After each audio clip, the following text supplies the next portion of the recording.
When you're a kid, you're told not to accept candy from strangers. I might also extend that advice to adults who accept strange babies from shady looking priests. Thus begins The Omen, a classic horror film by Richard Donner, who went on to direct Lethal Weapon, Superman, The Goonies, bunch of other things. I had never worked through the entire franchise, so having done so, I thought it'd be fun to do a top 10 deaths from the Omen franchise. Now, while I did watch every single film in the franchise, not all of them will actually appear on this list.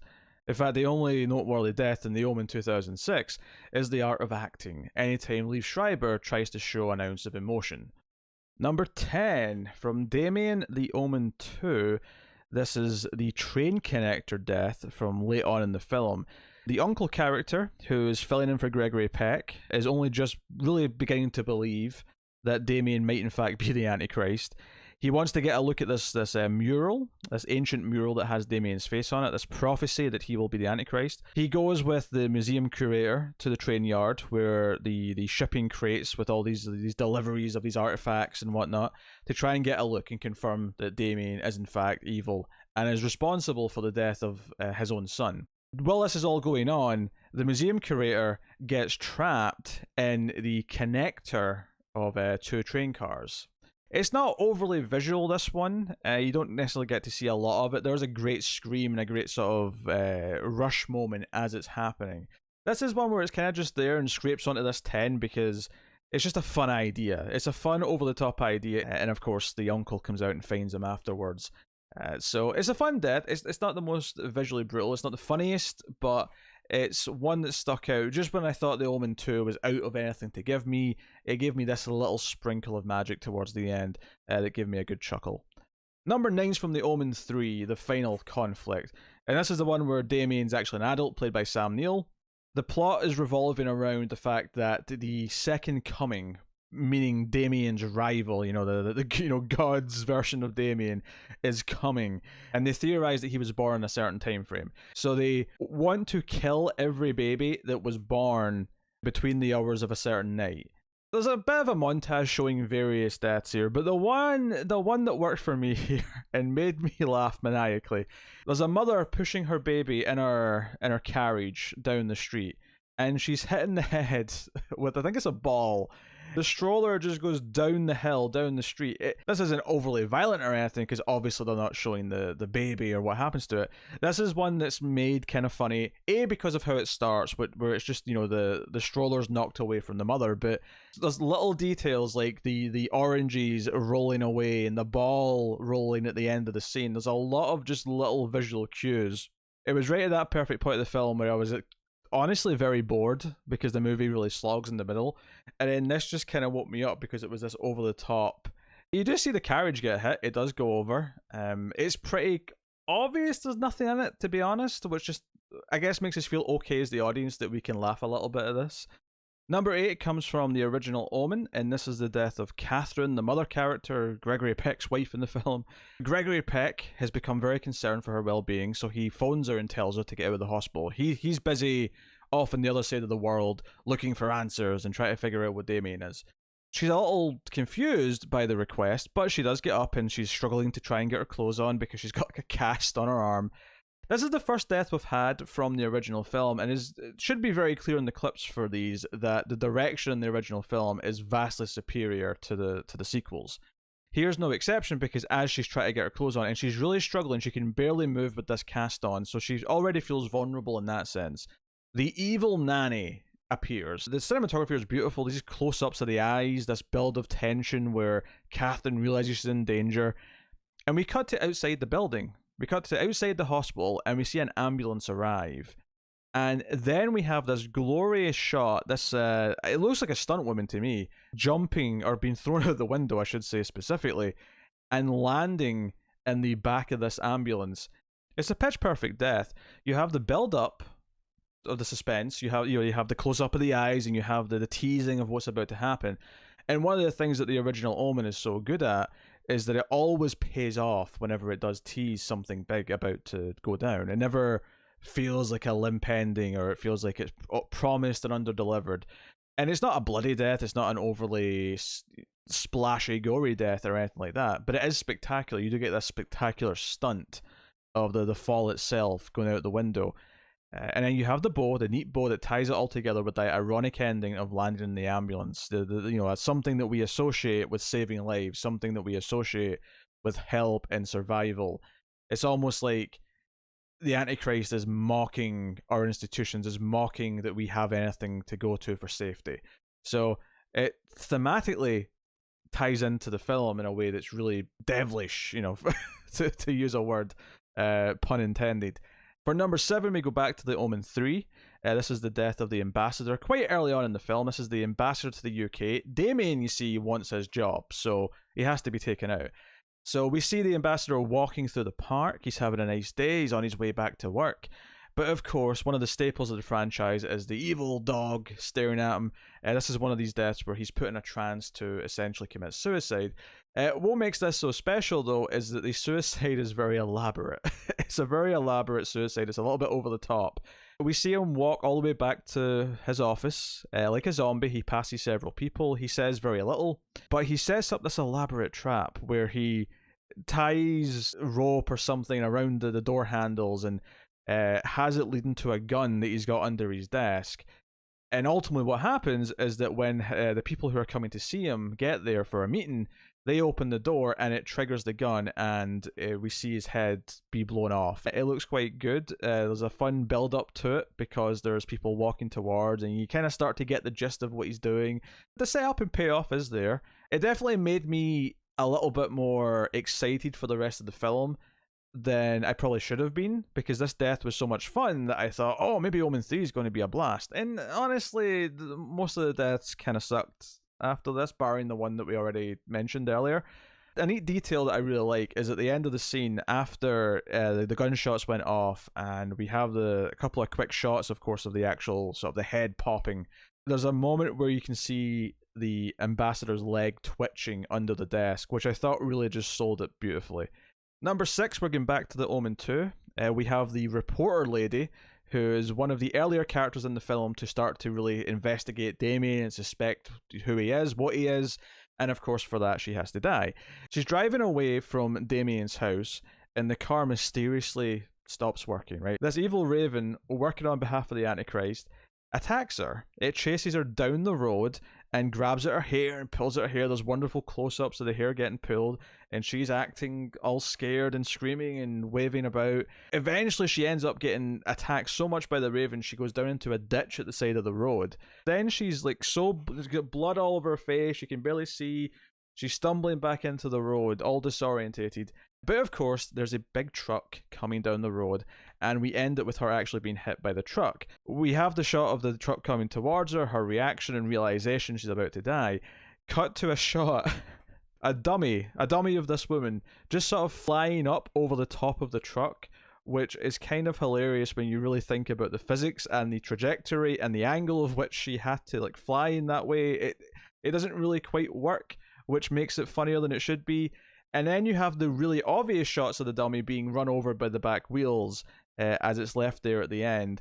It's bizarre to me that no one thought, hey, maybe we should trim some of these dummy shots out at the end. I'm glad they didn't, because it was hilarious to watch now.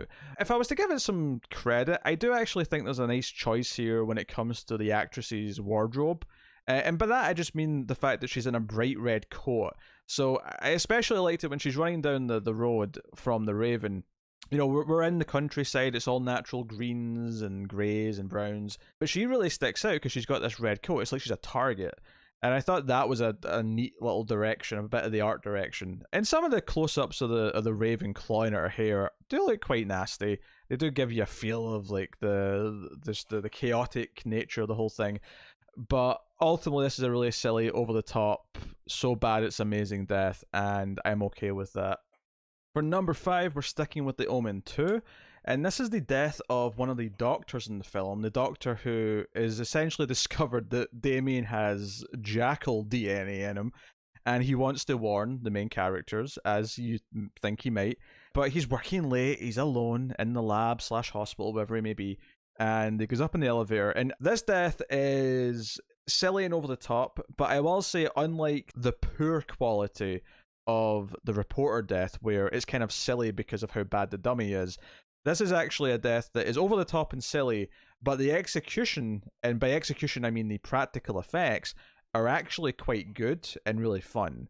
He's in the elevator, the button won't work, he keeps going up and he's kind of confused and he's a little bit worried, but then the elevator drops, it drops all the way down, and he's panicking at this point, and eventually sort of when it suddenly stops, he like hits the floor and he's disorientated, and it's fine. Unfortunately for him, apparently the spirit from the future of Dennis Hopper is up to his old tricks from Speed again, because elevator cables from up top start to aggressively come flying down the elevator shaft, and he hears it and he's like, what's that? And he's looking around and he doesn't quite know what's going on.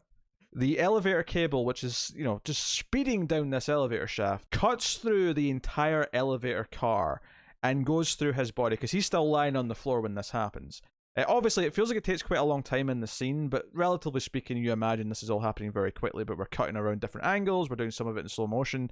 In fact, after he's actually cut, and we get the effect, and obviously the actors like coming through the floor, and there's like prosthetic legs where the torso, we see like the blood and the guts, and it's kind of glorious. I particularly love the dramatic detail of ending with the slow motion of the glass of the top of the elevator car hitting the floor around them. Number 4, we're going back to the original Omen, and this is the death of the unborn child. Catherine gets pregnant, and this big accident, of course, is what leads her to the hospital later on in the film. Damien is supposed to inherit all of the money and power from Gregory Peck's character, so of course this child can't be allowed to exist. This is one of the few times, maybe the only time in the film, where Damien himself is directly responsible physically for the death of someone. There's a build up to it where he's riding around the tricycle, and the evil nanny's kind of watching him and smiling, and then opens the door and lets him loose into the house. But Catherine's attending to some of the plants and stuff she's got hanging from the ceiling. She's next to this banister. There's a lot of great little details in this scene. Again, when we talk about the original film, we're talking a lot of the time about the filmmaking and how it builds to the moment and the suspense of it. But you have the goldfish bowl, which is placed on the banister when Damien knocks into her, and she's like dangling from the banister, and she's holding on for dear life, which takes a little bit of time. She's trying to climb up and she can't, and her hands are slipping. During all this, the fishbowl falls and smashes on the floor. It shows us the force of what this is going to be. Catherine dangling on for dear life, and Damien doesn't lift a finger to help. He just watches. She's begging for Damien to help, and he's just watching until she eventually slips. And there's some great angles here. There's a shot looking through the opposing banister. The eventual shot of her actually falling is very stylized, but it looks cool. It looks different. I think it has some impact. Again, this is one where it builds up so perfectly through all these little details. But like I said, this is actually, I think, the only time in the original film where Damien himself actually physically gets involved and is responsible for one of the deaths. And it is a death. This definitely counts. Number 3, we're sticking with the first film in the franchise. And we are, of course, dealing with the priest who ultimately gets skewered. This is a glorious death. Obviously, the visual at the very ending of him standing there, still upright because the spire is keeping him up. You have this meeting with Gregory Peck, where as soon as Gregory Peck leaves, it's like a storm starts to chase the priest, trying to get to safety, and he's on the run. Nature itself is trying to kill him, and the sky is opening up, and there's lightning, and there's wind, and he's trying to get to safety. He's having to climb over the fence. It feels like a very vindictive death by the Force. I think catharsis is just a good word when you're talking about horror movie deaths, especially when you're teasing them and you're building up to them. The fact that something is knocked off the church, again, we talked about irony with the ambulance earlier on with Catherine's death. I think, again, the irony here of something coming off the church itself and killing them is, again, just that further little bit of insult and a bit more thematic. And it feels like, again, thought went into how these deaths work. Number 2, of course, is one of the most infamous scenes of the original. This is the birthday hanging. The original nanny, she is tranced by the evil dog at the birthday party, and she simply goes up to the roof of the house. She's got a noose around her neck. It's all for you, Damien. This is all for you. And then jumps. It's very visceral, though, because she actually goes through the window. There's a window, the upper floor window. She goes into that. obviously the idea of this woman hanging herself in front of a children's birthday party where there are, dozens and dozens of 5 and 6 year olds, on top of just all the adults who are obviously still going to be in shock by having seen this. It's all for you, being very surreal, because why would she be killing herself for a child? That's obviously something that is very creepy in and of itself. The visual of the actual hanging is very well shot. It kind of like is a gut punch because you really just you just see it. It doesn't hide anything really. What I love about the reaction, what really makes this death sing, is the confusion and the shock and the horror of it, where people start to move around and start to react. And but even Gregory Peck, who is one of the first to kind of get going, he takes a moment to really kind of soak in what he's just witnessed.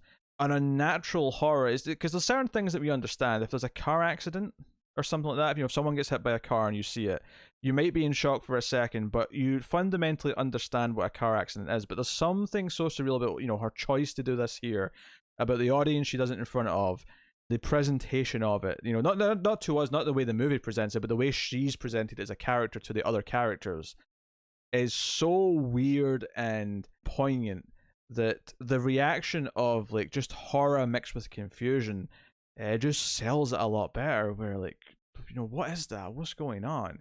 In my mind, there was only one death that could be number one. It was always going to be this, unless one of the sequels really surprised me. There was never going to be something that beat the decapitation of the photographer in the original Omen. This was always the death that, even when I hadn't seen it in a long time and I'd forgotten a lot of the original film, the deaths largely stuck in my head. I think, the hanging obviously did, the priest being skewered definitely did. But the one that stuck out in my head the most, the one that I remembered being the most kind of visually exciting and being entertained by, was the photographer being decapitated by a pane of glass. Like a lot of the deaths in the original film, they all have a purpose. Not just because they're tonally or thematically setting things up, but this one's very important because Gregory Peck at this point has been told how to kill Damien, and it's only when he's told he has to kill this child that despite everything that's happened, he still doubts, because he's been told to kill a small child. He as any rational human being, he's like, this can't be real. This isn't real. There's no way I'm killing a child. This is not happening. And this death is important because this is the death that just reaffirms to him and motivates him and says, no, this is real. This reporter is killed because he's investigating this stuff. And it's important that Gregory Peck does see it. That's a very important element to this because it is his motivation. Even his own wife's death, which he hears about over the phone, obviously it doesn't impact him, but it's really seeing this and seeing how, for lack of a better term, how Final Destination he is. Because it's like, no, some unseen force did this to him. This spread of evil has to stop. So it's so important and motivating him. So it's a really important death in the film.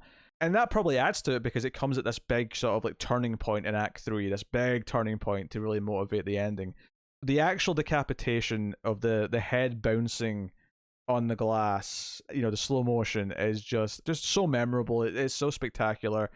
It's maybe one of the few deaths in the original Omen that also has a bit of good gore to, a good sort of practical gore effect in the decapitation itself to go along with just how well shot it is and just how much. And I think that's important as well, that this is the big motivator towards the end of the film for him, that it is so visually horrific compared to some of the others. Not that someone hanging themselves isn't horrific in its own way, but in the sense that all the other ones throughout the film rely on cinematic expression. They rely on cool shots, suspense, pacing, editing, all these things.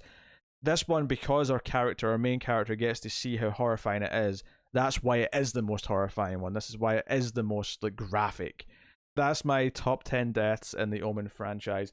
It's worth mentioning that the Omen 4 did have a couple of okay deaths that did give me a chuckle well enough. The Omen 4 is kind of a semi-reboot. It's basically the next Karate Kid of the Omen franchise, in that Damien's gone. Damien gets defeated at the end of the Omen 3. Omen 4, it's like, no, now there's a new Antichrist, and it's a girl named Delia, because that's the closest girl's name we could think of that goes with Damien. And then the Omen remake is just trash. The only film out of the whole franchise that I would recommend checking out is the original. It is a classic for a reason. It's a very well shot film, good suspense, good direction. The deaths, even the ones that I didn't remember because it had been a long time since I'd seen it, were still actually quite good. The sequels, for the most part, are not really that worth watching, but there are a couple of fun deaths, obviously, so take that from what you will. That has been my top 10 deaths in the Omen franchise. Hopefully you've enjoyed it. Thank you very much. You can, of course, support everything we do over at patreon.com/MailFuzzTV, but you can do it for free by simply hitting the like button and commenting and let me know what your favorite deaths of the Omen are. But that has been me, so thank you very much for watching, and I will see you next time.